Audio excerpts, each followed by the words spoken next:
Welcome to the intersection of technology, cybersecurity, and society. Welcome to ITSP Magazine Podcast Radio. You're about to listen to an episode of Through the Tech Vine. So be quiet, pay attention, and get inspired. There is one truth that is not told enough. Technology is not magic, but it can be magical. Technology is human. It is part of who we are, our evolution, our future. Will it be a dystopian or utopian one? Well, that is up to us and nobody else. Knowledge is power, now more than ever. Blue Lava is the first business platform for CISOs to manage their security program. Blue Lava guides security leaders to effectively measure, optimize, and communicate their security program with confidence and ease in one platform. Learn more at bluelava.net.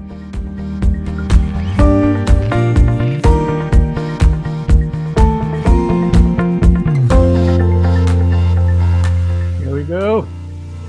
That's it. Sean, are you still in Costa Rica? I'm in Costa Rica. And who we have on today? With the sharks. Speaking of sharks. There's that guy. Exactly. There's that guy. That shark is on with us today. It's a big shark. I know him as DJ Zeus.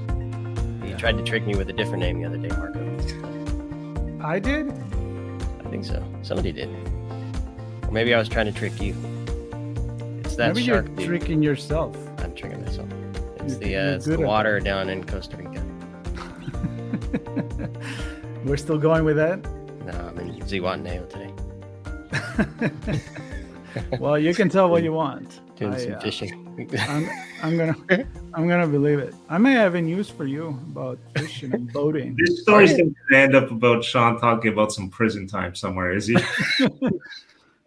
I don't know. Yeah, I have no control over that guy. I tried. His power cannot be harnessed for good. It's like I think I reached the singularity with him. It's out of control. We're going Matrix, aren't we? Well, you know what is under control though? The show, at least for now. Then we'll see where it goes.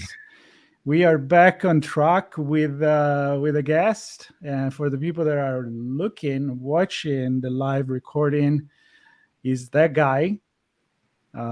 Actually, I don't know, Sean. Did you invite him or you just? I forget how he got invited. I don't know if either of us made it happen or he figured it out I on think his I did own. it by mistake. You mistakenly sent the email to the wrong DJ Zeus? Yeah, the wrong I'm not DJ. with that story. I don't know how I ended up. I thought I was inviting someone else, and then it was too late. So I said, okay, whatever. George is on. George, how are you? I'm doing well, gentlemen. Thank you as always, Sean, Marco. It's great to have it. Great to be with you guys. We always have fun on these shows, whatever we're talking about, whether it's music, cybersecurity. I'm going to do my standard. I am speaking as an individual, and I do not represent any employer, group, or anything that I'm affiliated with. These opinions. Not even that one named. I'm joking. Not even that one. No, not even that single one. That singularity. Well, I'm going to do the same thing. Whatever I'm saying today, I'm not responsible for it. I don't represent the opinion of my own opinion. Right, you be responsible for me. I'll be responsible for George. George can be responsible for Marco. That's perfect. Yep. Well, as you can tell, this is George. It's a complete different approach. I mean, we always have fun, but on the other conversation, we have a goal, we have a topic, we have trying to educate and make a point about, sometimes we do, most of the time, business and security. To that, yeah, well, at least that's the intention. Those never go together, business and security. Business, no, never. Well, so we're just wasting our time. Is that what you're saying, Sean? That's it? Okay. But this one here, in this particular situation, which has been going on now for quite a while, and it has been the idea about talking of technology, bringing some interesting news. And it's something we've done for many, many episodes, over 39, 40-ish. With shout out to our good friend Diana Kelly. She's on the Jimmy Kimmel show instead of this one. We miss her. You should do it the Matt Damon thing. She'll be back next time. Humble beginnings. She's getting the Matt Damon on the Jimmy Kimmel show. We love you, Diana. We miss you. Yeah, also known as Where's Waldo? So if you've seen Diana, let us know. She's not here. But I have to say, I was chatting with her on email, and she said that one of these days she's going to come back and join us as a guest. So even if she's not hosting with us anymore because she get really busy, we will be looking forward to have her back on. And so we have other stuff in the works too. So. What's that? We have other things in the works as well. Yeah. Outside of the tech line. So. Of course. It's still a big family. We all work together anyway. All right. So anyway, this is an episode where we bring a news. This is the tradition about tech that is curious. Sometimes the good news, sometimes it's not a too good news, but something that usually has a different perspective because, technology and news in general, you can always see it from one side or another or many different aspect. That's where you sit and what context you put it in. So sometimes it's just funny. Sometimes it's just about food. Usually Sean brings news about food, like about making pizzas and stuff like that. And then we invite a guest that has the only homework to do is to bring a news. So we'll see what George has for us today. But apart from that, George, what are you up to? I mean, if people listen to ITSP Magazine, you've been on the show many times, but maybe for those that haven't listened to one of those security-related episodes, little introduction about who you are, and how, again, you ended up here, because I want to know. I don't know. You know what? That's the standard answer. We're just going with that. I don't know. Some guy named Marco emailed me at some point, and I was just like, okay, this calendar invite doesn't look like a fish, so we're going to go with that. You fell for it, though. Yeah. That was the automatic addition to the calendar. Oh, yeah, I'll go to that. Yeah, he attached this picture of the powerful and handsome good looks there. It's like, okay, this guy looks all right. Thanks, gents, again for having me. Yeah, in most of my day life currently right now, I'm working on security and resiliency type work. It's helping organizations understand their business resiliency needs, what their breach readiness posture is. So, this is more of this, there's that cybersecurity flavor to it as well, but also from an all hazards management approach. And, we help clients large and small. Some of the difficulties that clients face these days are just, I think anyone that you talk to right now, there are a lot of unknown unknowns. There's just so much going on. And, you were talking about, Marco, the food, you guys are talking about food. I think we're going to talk about who's going to be making our food in the future right now. And these dependencies that exist, it's, there used to be kind of this old rule that you had that 100-mile radius about, you eat anything from 100 miles right now. Now, where are you getting all your food? So this is, I think we're going to have a fun chat wherever it ends up going. But yeah, that's where I focus most of my time these days. It's the resiliency stuff. And yes, DJ Zeus is still alive and well. He's kind of off in a corner, and every once in a while pops up and sees what's there. And, he's that drop goodness on the wire. Yeah. So he's that shark that fires lightning bolts. Well, tell us a moment about this character. This character called DJ Zeus. Yeah. So DJ Zeus, probably, we're going back to the early 90s. Full confession for those who don't know, I grew up listening to classic rock. I was at Stones, The Who, and yes, AC/DC, since you're doing all that too. I believe I cried when I was about 4 years old that I couldn't go to see a Deep Purple concert because I was apparently too young. So, and I believe it was April 1st too. I even remember the date.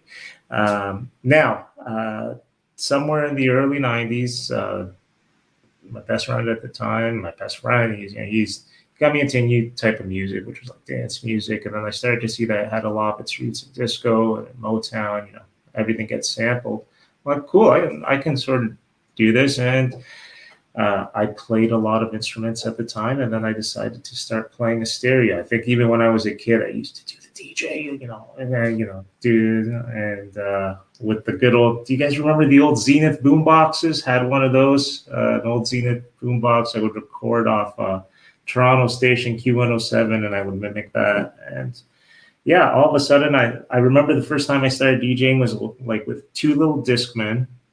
And it was the RCA to 3.5 millimeter adapter, so they're plugged in somewhere. And it's just like headphone in one, headphone in another. You know, no beat mixing or anything. I'm like, I can do this. This is sort of cool, and that's how it all began. And then all of a sudden, I started doing stuff on the radio or was broadcast through the area, big clubs. Love vinyl. Was a late adopter to some of the technology. Now I love some of the technology, hate other parts of it. So that is who that character is. And he was DJing a lot in the late 90s and through to the early to mid 2000s. I love that character. And that character, not you, but that character was on an episode of Audio Signals that we did with Scott Shefferman, and we were talking right about that, the role of music in society and how society affect music, and in particular dance and electronic music. So if you haven't catch that up, you should go check it out on Audio Signal. We'll probably put a link on this note. So I'm always open to talk about music, you know that. And then when you mention vinyl, I don't know if you can see in the back, but there is a Dynasty Kiss album. There it is. Right there, because I am definitely back into collecting vinyls now, and that's pretty much all I think about when I'm not working. So, and I'm a big fan of course, 80s rock and 70s. So I'm looking for that kind of stuff too. So when you said Deep Purple, I'm like, yeah. So, how old you said you were? Sorry, that you cried not to go? 4? Yeah. 4 years old, you were banging with Jan Gillen and the first song I learned how to sing, apparently, so I've been told, was "Who Are You" by The Who, and the second song was "Highway to Hell." So you could just imagine. Oh, nice. Maybe one day you'll sing it for us. Absolutely not. I can. So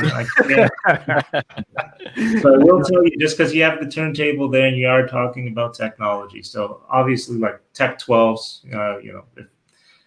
I don't want to use anything else. Like, this is not a shot against any of the other brands. I like the brands. I won't call them out, but you know, the Tech 12 is the Tech 12. There's a reason it's been around for like 40 plus years.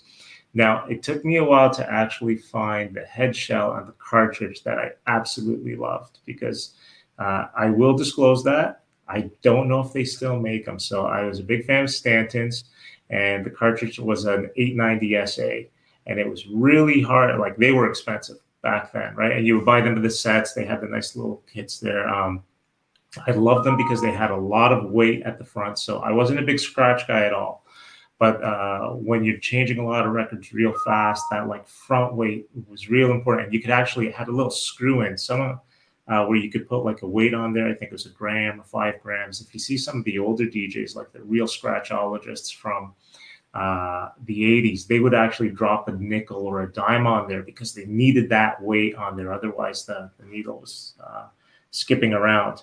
There are some other really great cartridges that I like, but there's the thing about the 890 SA, apart from the weight, it's just the gain on it was so high and so good, because depending on the club that you played at, you need to really crank the gain out of the mixer. And I did not think we were going to be talking about any of this on this episode now. But like, we're full of surprises. You know, full of surprises. Don't ever get anything for granted with us. If I could get nickels on needles, if I could get like a box of like 8 silver 890 SAs and just like keep them as mementos, it's just yeah, they were great. And then, you know, getting the needle, I wore out a few of those needles. Nice. Where do you find those? Online? I haven't looked for them because I haven't been playing vinyl for such a long time. It's been first of all, the audio quality of MP3s and waves is much better than it used to be. Like you can get like the full dynamic range right now. I'm sure you guys even remember like the first early CDs, like they were kind of tinny. They were missing a few things. That's actually one of the reasons why I preferred vinyl early on, was because you had in the club, you felt that they had that more dynamic range. It was like you got the nice highs, but you really felt like those lows around the 75 hertz that just gave you a punch. And you couldn't really get that on some of the CDs. But now you get the sound quality there, or the pretty darn good sound quality. And truthfully, if you leverage the technology that's there, like I'm a big Ableton fan, that's probably where I spend most of my time on right now, and you can plug in some VSTs.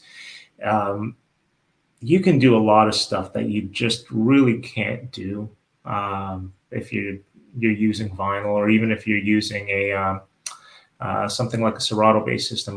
What is it called? Time delineated or something. It's a time coded thing. Even with CDs, it's just, you can do a lot, but man, some of the technology is pretty wild. You almost feel like you're playing a video game right now, as opposed to just...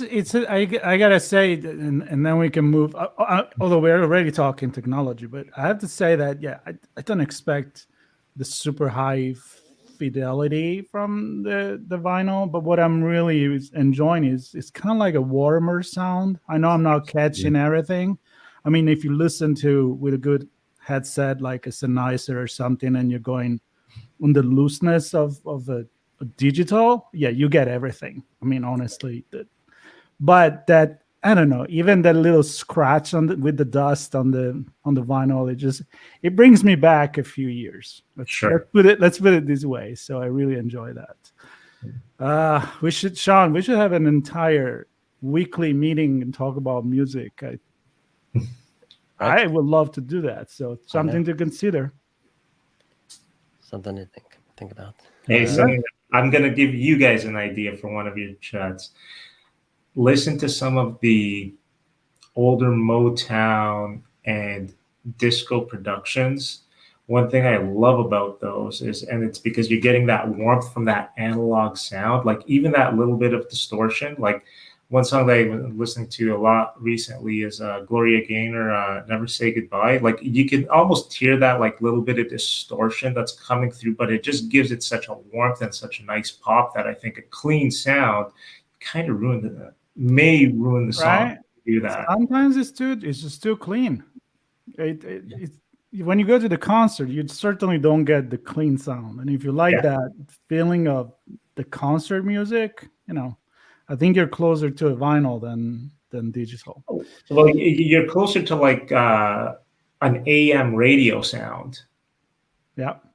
Like you sort of. Is it that the processing kind of cuts things and boxes things, and that's probably either intentionally or accidentally, or you're probably gating some of it. That's for sure. You're probably using your crossovers and cutting it, because like, again, those super low lows, you need a lot of power to do that. So like, after a certain range, it just doesn't make any sense to use it. Like if you're going and like single digits, you're probably never going to use that. You're only going to feel that. You're not going to hear that.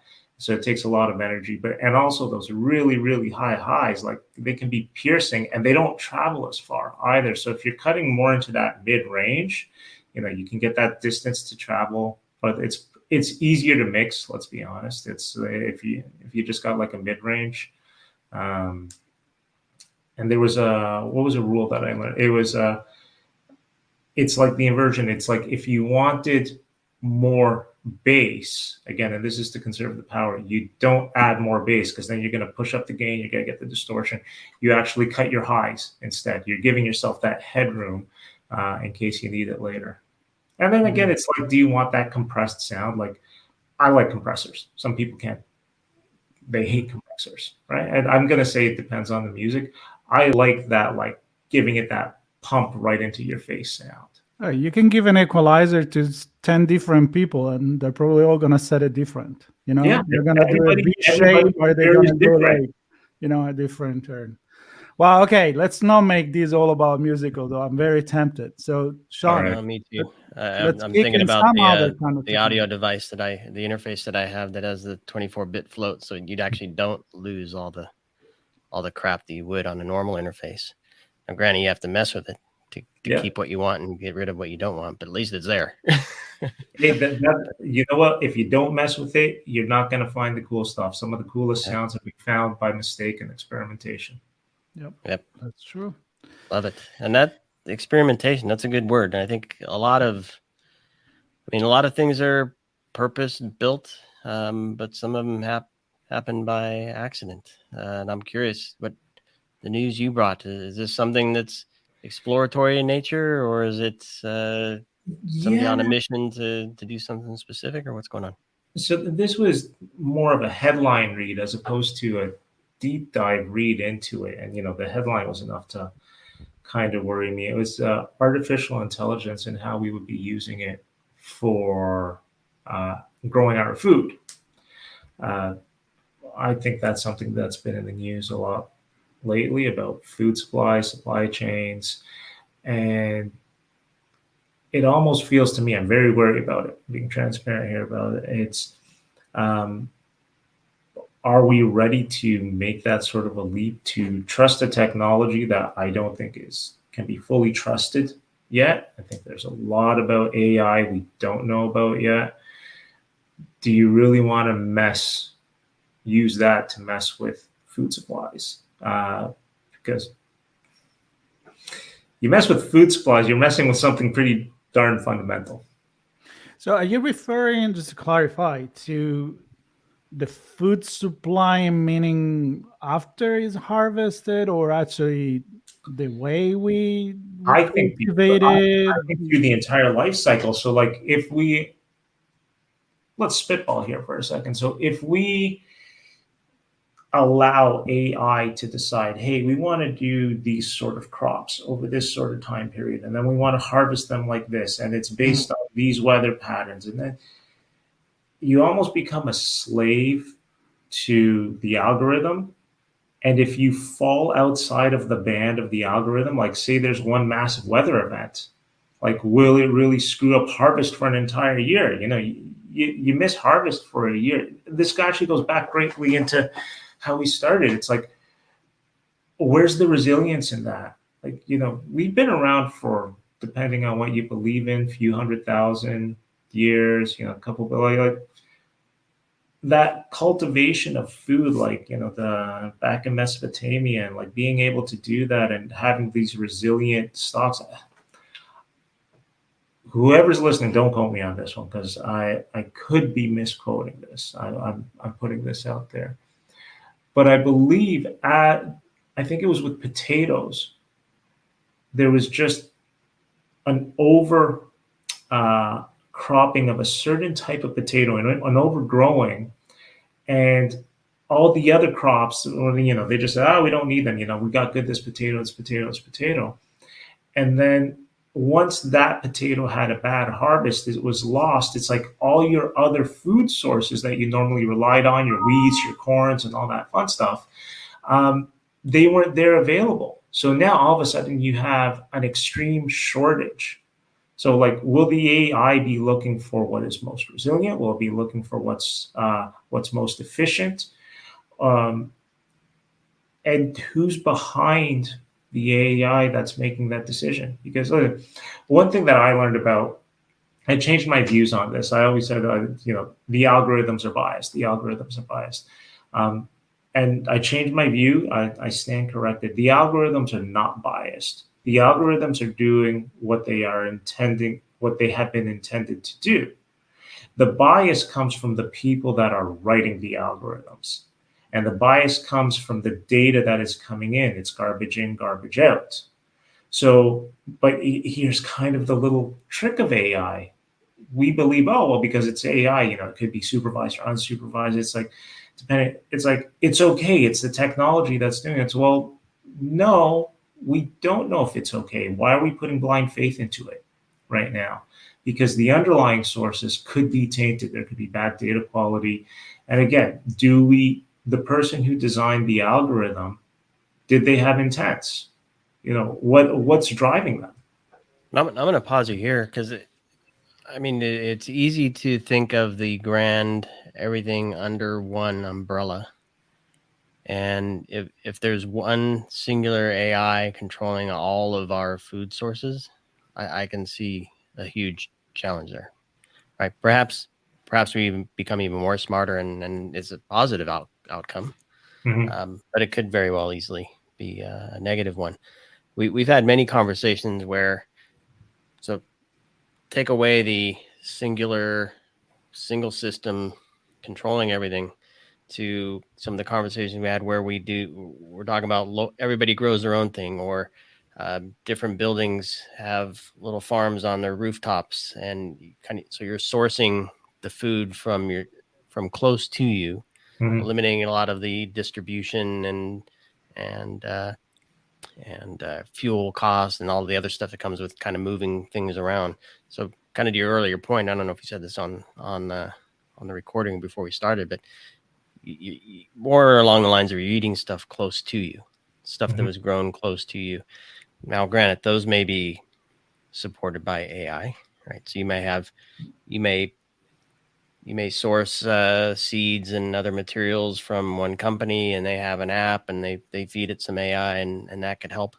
But your neighbor might be using a different set Right. of applications and algorithms and growing different foods, and maybe you exchange. And so I think for me, it's how if we're defining this stuff with a goal that isn't about just feeding people, and it's about making money and extracting the most value out of that process, we might end up off the rails.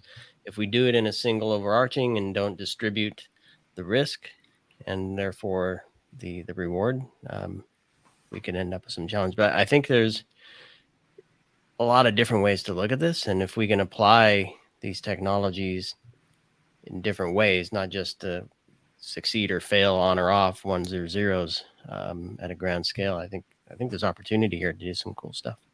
Well, Sean, I think there's one word that you nailed in there that I loved. It's distributed, right? And I'm gonna say that's very close to decentralization, right there, because you don't develop that reliance on that single source. You don't have that single point of failure anymore. You don't have that single vulnerability. Used in that application, it could be useful, like, energy consumption rates, water consumption rates, fertilizers. You could probably find, is that really AI though? I don't know. It's my honest answer. And the trade-off, it's not a challenge. It isn't. It's a straight up trade-off. If you give up that larger global supply chain of, like, we can eat foods that are, the raw materials grown in country X, they're processed in country B, and then they're sold in country C. That's a pretty standard food supply chain right now. It's not unusual. That gives you a whole wide variety. The trade-off is, if you're willing to give up some of that variety for something a little bit closer to home, you can cut down on your fuel costs. You do have something fresher. You may have more control over what's going into your food supply chain. Like, do you know what you eat? That's a question that I ask a lot of people. Like, are you actually looking at the ingredients? Do you know where it's from? Are you eating something that's been genetically modified? Are you eating something that's one of the things that I love when family going back to Greece? It's like, you can just walk. The tomato may look ugly, but it tastes amazing. It hasn't been altered by or processed by anything. So that's the flip side. You go to the grocery store, everything looks nice, but sometimes it may be a little bit bland in taste. Tastes like water. Yeah. Tastes like water. The other thing, and because again, I don't see. Hopefully, we have competition as well, right? So we kind of help keep each other honest and drive things forward to a positive outcome. Because I'm looking at, like, weather patterns, right? And if there's a hurricane in the southeast of the U.S., They don't just look at the U.S. model, right? They look at the European model, and I don't know. There's probably a third one if I'm not mistaken. But the point is that 3 sets of data. I presume there's AI in there somewhere looking at these models, figuring out where did it originate, what's the path, what's the speed, the how wide is it going to be, what trajectory, all that stuff is defined or determined by algorithms at some level, and it's multiple models being pulled together, and we're making decisions based on multiple data sets, multiple outcomes of that data set. And I think again, if we're not relying on a single point of failure, but looking at the data from multiple sources through multiple lenses and multiple rules, I think you're spreading risk. You know what? If you can spread your risk and you can, you get yourself some backup and all that, it's just, don't be a slave to any one thing, any one technology, any one data set, or any one single source of truth. So let's put it from a philosophical perspective. And back to the food. I love that it's food. No, I can stay with the food because he's hungry. No, because at a certain point there has been a period of time that we just fuck it up, like a lot of things, and now we're paddling back. We always think like, oh, food, how good it used to be when it was all natural and organic, and then we industrialize it, change stuff, GMO. I mean, I can go forever. And now we're realizing, oops, can we go back? Maybe. So I'm just saying, when we talk about artificial intelligence, too many times I feel like we just put it in, it's want to become a general artificial intelligence, it's going to control everything. If we ask them to do paperclip, we're all going to die because it's just going to maximize the paperclip. That's, the example that we hear most of the time when it's very focused on the result. So what are we asking to artificial intelligence? Like in the context of food, if artificial intelligence, as Sean was saying, is helping me to analyze the data, get a better result, weather pattern, ground, chemical, and all of that, and maybe the goal is to make better food and go back to do that, then let's do it. But let's use this as a tool, not that all of a sudden everything is robotic, is controlled by algorithm, artificial intelligence, and we're just there sitting what they put on our table. I mean, what's the role that we have in it, and what do we use artificial intelligence for? So, Mark, you said something amazing there. It's the yeah, two. I know. Every once in a while, you get one or two. I think you used your quota for like this quarter. I know. I'm done. This is for technology in general. So I'm not specifying it just to AI. I'm talking even your little old Casio calculator. If technology is used as a tool to inform our actions and our decisions, it's very powerful and it's useful. And historically, I believe that exists. It's when we turn to the technology to become a crutch, to replace our own instincts, our own capabilities, that's when we start going down a very, very dark path where we get sloppy, we get lazy, we start like, how many people, one of the most hilarious things I ever saw in my life, I think most people still probably leave like 15% tip on if they go out, for a restaurant or something. 15% is probably an industry standard. So it would always shock me the amount of people recently, and when I say recently, say last 15 years, people will pull out their phones to pull up and do the calculation for 15%. And I'm just like, I go, why can't you do 15% in your head? 15% is a pretty easy number. And I've actually showed this to people, and they're like, well, how do you do 15%? I go, well, here's like the most foolproof way. Go take the bill and put your thumb over the last number. That gives you 10%. Divide that by 2. You got to be able to divide by 2. If you can't divide by 2, you shouldn't be eating out. You shouldn't be out. Yeah. You divide by 2. So you take the number that you see there with your thumb and you add in that extra half point. That's about the most simple math that you can do right now, short of 2 + 2 = 4. But if people are busting out their phones to do 15%, that's kind of worrying to me. That is, you are no longer using this as a tool. You're using it as a crutch because you've become intellectually lazy. Wow, I love that. Never thought it that way. I'm gonna have to leave my phone behind and see if I can do it next time. First of all, I don't even remember the last time I ate out, but that's a different story because you still tip the delivery of the food. Sorry. Although Uber tells you what the 50%. There you go. Right? Like you have to suggest it. Do you want to leave 10%, 15%, or do you want to leave your own? It's all being done for you, and I'm afraid it's making us stupider. Yep. Yeah. I particularly appreciate the ones that don't offer 10%. They start at 15 and go up to 45%. Yeah. And I'm like, I walked up to a counter, you handed me a coffee. Why am I giving you 15%? Oh yeah. If they turn that little display, that little iPad on you, you're screwed. Better pay in cash. Because literally you just hand me a coffee.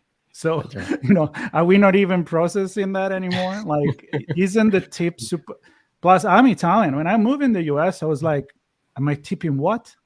Like, you had the cover charge whenever you go in. If you go into someone, you sit down for your basket of bread and your water, you already paid your cover charge. Yeah, but at least it's there, right? I mean, it's not out on top of it. It's like when you buy something in a store and then you go at the cashier and it's like, oh, there's taxes. What do you mean? Just put it on the damn price tag.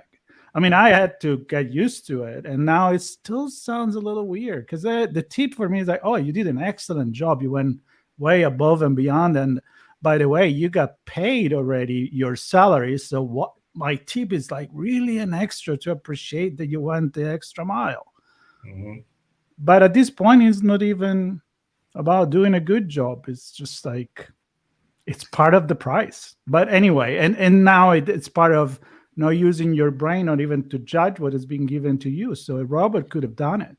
Am I going to tip a robot? Let's talk about that because we're in the process of lining up an agritech conversation with robot. Yeah, I did set that up this morning. More people, robotic farming, and I mean, it's going to cost money. It's going to cost money to build that robot or robots and have it do whatever it's going to do. I don't even know yet. We're going to find out. That's got to be value. See, that's what I'm going to ask you. Where's the value? Yeah, that's probably the first question. What's the goal? This robot. Why are we here? Yeah. But so there's an expense there. Then we can get really philosophical. Does the robot expect a tip or not? Right, for the work it does, or does it expect a salary? Give me oil and grease. I don't know. Well, once you give it AI and it can think for itself, what do you do there? That's a more philosophical question for you too. But the bottom line, I mean, what's the value? Who's gonna absorb the cost to extract that value? Ultimately, the consumer, right? Is gonna eat, or someone in the middle before it hits the consumer is gonna eat the cost of that. Like if you can, here we're talking on value. If you can cheaply produce something that, say for example, has low energy consumption, and you can make your food indoors at home, in hydroponic gardens, you can do this right now. Or if that's cost effective, I think you'll see a shift, and there's value for that. Maybe once upon a time there wasn't value for that because the LED lights, they weren't that efficient, so they were sucking up a lot of energy, and it made your electrical bill go up. So that, where's the value? I think you always got to ask that question.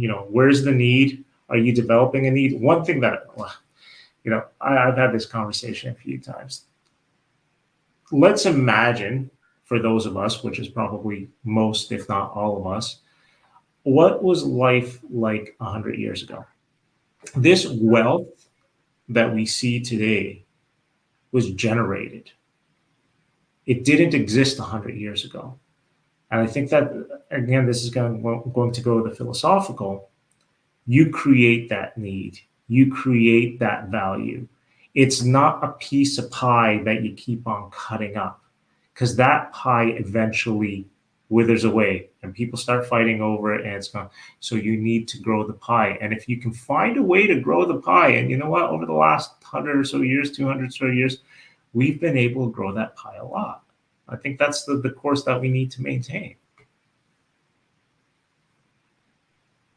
I like to use the pie analogy. I'm just saying. Because you're thinking of pizza pies? Pizza pies, You blueberry know, pie, blackberry pie. when you go back to that, I mean, the pie example, I used it one time. I don't remember. I was writing something, but it was like looking back at, grandparents, living in the countryside, and your slice of the world. And Sean, I'm referring to a pie again, so you can start salivating. So you live in this slice, and you don't know that you're just a little slice, part of a big cake that sits on a big table, that sits in a kitchen, that sits in a house, that sits in a country, on this planet, in the Milky Way, and I can keep going. But you're happy in that little world because that's your world. So in a way, it's minimalist, it's simplistic, it's going back, and that, it really made me think about this when you said we're creating all this need, all this globalization, all this. Was it really necessary? Is it part of our growth as human? Do we need to do this? I mean, I'd like to invite a couple of philosophers friends here to discuss this thing, and how much technology is affecting this. I mean, think about that too. So let's bring technology back in. Mm-hmm.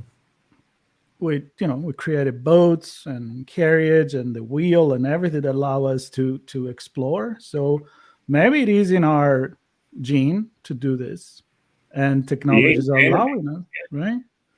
Or maybe it's just technology falling our lap and we just, hey, all right, I'll go for a ride. There's a wheel. Well, here, let me throw something out there to you guys. I'm going to be the questioner for a second. Take even something like art. Like art was commissioned. It took time to create, whether it was symphonies, whether it was, the Sistine Chapel. It took time, and the idea was that it was going to stay there and to be conserved and be preserved over time, right? And it was going to build and build and build on something. So you take what the previous generation did and you made it better. You built on top of it. Now, and I don't know when it started, this requires a little bit of history thought on it, but we moved away from that longer term goal of building and supporting and conserving the best of what we had to a very rapid consume now, move on, next, disposable. And maybe that's part of the human nature that I don't have a good answer to that, but maybe that's part of the human nature that, if people are feeling unfulfilled right now, it's just like you don't have that thing that passes on from generation to generation. I think generational wealth, and I think generational, whether it's at a personal level or a society level, should be passed on to the next generations. Build on it. Take what's the best and conserve what you have there. Like, don't be, just because we got more information right now. I guess I'm not going to call out their name, but this is a professor that was just, they said, oh, we are so smart today because we have the most information ever. I don't know. Having the most information does not make you smarter. In fact, I will theorize to you that it's made you stupider. Because your example of the phone is perfect for that. And I know we're coming up on a time where you have to wrap, and I want to quickly bring in my news. We're not going to discuss it in depth, of course, in 5 minutes, but I think it helps to illustrate your point here. At least if I can apply it this way, where I think we've created a world of technology that the next generations can consume and utilize. I think where we need to continue to invest is in this knowledge of how it works, how to manipulate it in the way that we need to extract from it what we really want as a society. And my news is about crowdsourcing power generation, transportation, storage for use in space. And NASA is calling on crowdsourcing. They call them garage engineers. That's why I have the funny garage name there. Oh, But nice. basically people using technology in their brains, right? So the technology and their brains to find new ways to create, store, transport energy, so we can use that for things better on Earth and also for space travel and exploration and all the other stuff. So I think, to your point, the wealth isn't for me just money. It's the life we live and the advancements we've made and valuing those and understanding how they work so we can continue to improve and create a bigger pie. That's my thought. That's a perfect. So imagine whoever created the wheel just kept for the wheel and did for their generation and did not pass on the wheel to the next generation. Yeah, they passed on the square. They passed on the square. And then it's like you keep on reinventing the square into the circle. You keep on it's a wild conversation. Like you mentioned about Sean, that's saying, creative new ways. You need to have that liberty and freedom to think outside of the box. I forget who said it. May have been Eric Schmidt. But innovation does not come from within the establishment. Now, caveat to that doesn't mean throw out everything else that's working. Make that better. Seek incremental improvements, because those incremental improvements, okay, I'm going to close with this story. And I have to anonymize it a little bit. Particular industry that was in engineering, and it had to do with heat. Gotta anonymize it like that. And the person who was running this said, "Hey, George, our industry there are not many like quantum leaps in terms of innovations. They've been incremental. Every once in a while, maybe like every decade or every 2 decades, some new technology really comes out that like really changes the industry. But otherwise, during that time, it's finding the efficiencies. And this is actually how you become better. It's taking your existing processes and saying, hey, how do I make this better?" They found, this group, that they were losing a lot of time as they were transporting this big piece of metal from one part of the plant to the other part of the plant. It needed to go over a conveyor belt. And it required a lot of energy to move it. And no one in the industry really had another way to do about this. It's like you needed to move it. It's a physical thing. Mr. Scotty did not exist yet. And it would go across a conveyor belt. Somebody had the idea of, it's like, okay, it requires a lot of energy to move because it's heavy and we can't change the weight of it. But is there a way to make it easier to move across the path? And they came up with the idea of, hey, instead of putting all these motors to make it go faster that's consuming, what if we just push the metal up a little bit from the conveyor belt using compressed air? So you're basically blasting air free. So you compress the air and it pushes it up. Well, you know what? They did that, and it effectively made it the load lighter on the conveyor belt. So just that pushing it up a little bit, and we're talking millimeters right here, they were able to slide it across the conveyor belt so much faster than everybody else. You're like, how is this company doing it so much better? It's because they found that little small innovation. You need that freedom. You need that liberty to think outside of the box to do that. So that's my soapbox. Great example. I was hoping you'd bring some experiences of I'm sure you see a ton of cool things. Yeah. No, they're all trying to figure out, well, how do we see this cool thing come to fruition with the least friction possible, with the least risk possible, and all the other stuff you have to think about in your daily professional life. But I'm glad you brought that story, because that's a perfect example of creating that little tweak to overcome a problem that would prevent something from succeeding or being scalable, right? Yeah, it's that little tiny thing that normally it was outside of conventional thinking that completely changed the ability of this organization on how fast they were, and that gave them the competitive advantage then.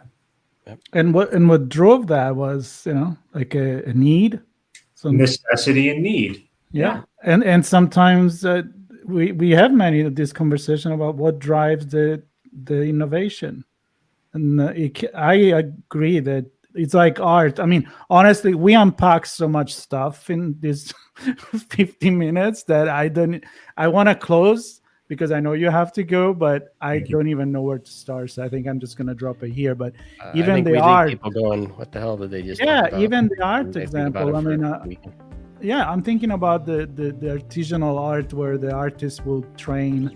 I'm talking to Michelangelo and the Verrocchio and the painter that teach them, pass through generation, all of that.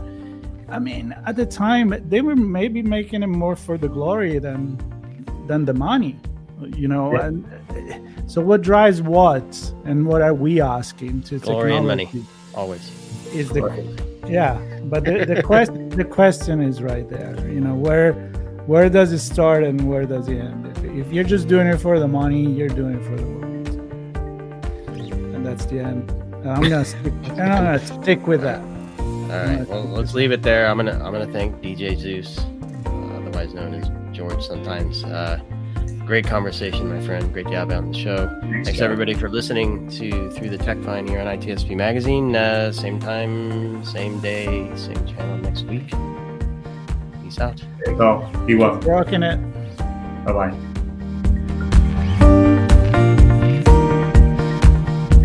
Blue Lava is the first business platform for CISOs to manage their security program. Blue Lava guides security leaders to effectively measure, optimize, and communicate their security program with confidence and ease in one platform. Learn more at bluelava.net. We hope you enjoyed this episode of Through the Tech Vine podcast. If you learned something new and this podcast made you think, then share itspmagazine.com with your friends, family, and colleagues. If you represent a company and wish to associate your brand with our conversations, sponsor one or more of our podcast channels. We hope you will come back for more stories and follow us on our journey. You can always find us at the intersection of technology, cybersecurity, and society.